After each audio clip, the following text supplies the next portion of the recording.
कंचन के बेटे ऋषि की शादी कहीं नहीं हो रही थी। एक तो ऋषि मोटा, ऊपर से कमाई भी कोई खास नहीं। लेकिन कंचन को तो शौक था मॉडर्न बहू लाने का, और उसे एक दिन ऐसी लड़की मिल भी जाती है। हमें तो आपका ऋषि बहुत पसंद है, लेकिन मैं आपको साफ साफ बता देती हूँ, मेरी बेटी के शौक थोड़े से अलग है बहन जी। अरे बहन, हमें सब पसंद है। आपकी प्रियंका जैसी लड़की की तलाश मुझे कब से थी। जींस पहनकर अंग्रेजी में गिटर पिटर बोला करे। अरे बहन, जरा सुन तो लो, मेरी बेटी के शौक क्या क्या है। अरे नहीं नहीं बहन, बस लड़की को देख लिया तो सब कुछ देख लिया। आप ना शादी की तैयारी करो, और वो जरा सामान की लिस्ट भी दी है ना मैंने। हाँ बहन जी, सारा सामान शादी से एक दिन पहले ही आपके दरवाजे आ जाएगा। मजा आ गया, मजा आ गया। अब तो बस आप शादी की तैयारी करो। प्रियंका के माता पिता के जाने के बाद कंचन का पति उससे कहता है, अरे भाग्यवान, तुम तो कुछ ज्यादा ही जल्दी दिखा रही थी शादी की। अरे बोलने तो देती, लड़की की माँ क्या बोलना चाह रही थी। अरे आप चुप रहिए जी, कुछ पता भी है आपको, बस मुफ्त में बोले जा रहे हैं। मेरी दोस्त शशि की बहू देखी, लंबी पतली और पढ़ी लिखी, हजारों में कमाई और संस्कारी भी। अरे पर जब वो मेरी बहू देखेगी तो जल भुन जाएगी। लेकिन तुम तो शादी ऋषि के लिए कर रही हो ना, या शशि के लिए? तुम्हारा लड़का कुछ कमाता भी नहीं है, और शरीर भी भगवान की दुआ से फूलता ही जा रहा है। फिर बोले आप हैं? फिर बोले आप? मैंने कहा ना, प्रियंका जैसी जींस पहनकर अंग्रेजी झाड़ने वाली बहू किस्मत वालों को ही मिलती है। चुप रहिए आप। पति के लाख कहने पर भी कंचन ऋषि की शादी प्रियंका से करवा देती है। लेकिन प्रियंका जैसे ही घर में आती है, वैसे ही जोर जोर से चिल्लाकर नाचने लगती है।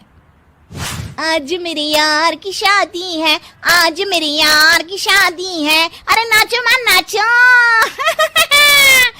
आज मेरे यार की शादी है। कंचन, उसका पति और ऋषि ये देखकर हैरान रह जाते हैं। लग रहा है बहू को शादी की बड़ी खुशी है। हाँ हाँ, बहू क्यों नहीं, हम भी नाचेंगे। अरे नाचो नाचो जी, मुंह क्या देख रहे हो, चलो चलो नाचो, बहू कह रही है। कंचन ये कहकर प्रियंका के साथ नाचने लगती है। ऋषि और उसके पिता वहां से चले जाते हैं। अगले दिन कंचन अपनी सहेलियों को प्रियंका से मिलवाने के लिए घर बुलाती है, जहाँ शशि भी आती है। अरे शशि, कैसी हो? मैं ना तुम्हें प्रियंका से मिलवाती हूँ। अरे सच में बहुत ही एडवांस सोच की लड़की है। कितने मॉडर्न ख्यालात है उसके, पता है तुम्हें? अरे हाँ कंचन, जरूर। बच्चों की शादी अच्छी ही होनी चाहिए, और वैसे भी तुझे तो शुरू से ही ऊंचे ख्याल की बहू चाहिए थी। तभी कंचन की सहेली कहती है, अरे कंचन, बुलाओ ना प्रियंका को, हम भी मिल ले।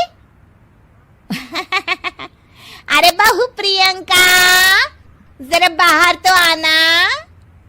कई बार आवाज देने के बाद भी प्रियंका बाहर नहीं आती है, तो कंचन को बुरा लग जाता है। वो उसे लेकर बाहर आती है, लेकिन ये क्या, प्रियंका लड़खड़ाती हुई बाहर आती है और उसके हाथ में शराब की बोतल होती है। हालांकि शराब पीना स्वास्थ्य के लिए हानिकारक होता है और ये हमारी किडनी के लिए बहुत ही खतरनाक है, लेकिन कंचन की बहू प्रियंका पूरे नशे में होती है। अरे इतने सारे लोग। ये कहकर वो शशि के पास जाती है। आंटी जी, पत्ते खेलेंगी, पत्ते। अरे दूर हो, दूर हो, तुम्हारे मुंह से तो शराब की बदबू आ रही है। अरे कंचन, माना तुम्हें मॉडर्न बहू चाहिए, लेकिन आधुनिकता का मतलब ये तो नहीं ना। बुरा न मानना कंचन, तुम्हें पता था कि तुम्हारे बेटे की कमाई और शरीर दोनों ही ठीक नहीं है, तो तुम्हें उसी हिसाब की लड़की से शादी करवानी चाहिए थी। ऐसा कहकर सभी औरतें वहां से चली जाती है। तभी प्रियंका की माँ कंचन के घर आती है। अरे बहन जी, बड़ी चालाक निकली आप तो। बिना बताए अपनी पियक्कड़ बेटी मेरे लायक बेटे के गले में बांध दी। आय हाय, बड़ी आई बिना बताए। उस दिन जब मैं ये बात बता रही थी तो तुम तो सुनने को भी तैयार नहीं थी। अब भुगतो तुम। ये कहकर वो वहां से वापस चली जाती है। सबके जाने के बाद कंचन अपना सर पकड़ लेती है। हाय रे, आधुनिकता की अंधी दौड़ में मैं अपनी संस्कृति ही भूल बैठी थी। अब तो राम ही बचाए मुझे।